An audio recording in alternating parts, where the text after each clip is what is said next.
Hello বন্ধুরা, আজ day 13। আজও আমি এখানে দাঁড়িয়ে আছি। সত্যি বলতে জানো তো, সব দিন ভালো যায় না, সব দিন মনও ভালো থাকে না, কিন্তু তবুও থামা যাবে না।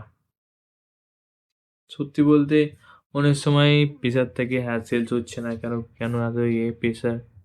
অবশ্যই অনেকে বলে, ভাই তোর বয়স অনুপাতে তুই অনেক কিছু বেশি প্রেশার নিচ্ছিস। এবং অনেকে জিজ্ঞাসা করে এতে কি হবে। সত্যি বলতে জানি না হবে কি হবে না, কিন্তু কেউ দেখে না এই চুপচাপের লড়াই একদিন শক্তি হয়ে দাঁড়ায়। আজও আমি জিতিনি, কিন্তু হারও মানিনি।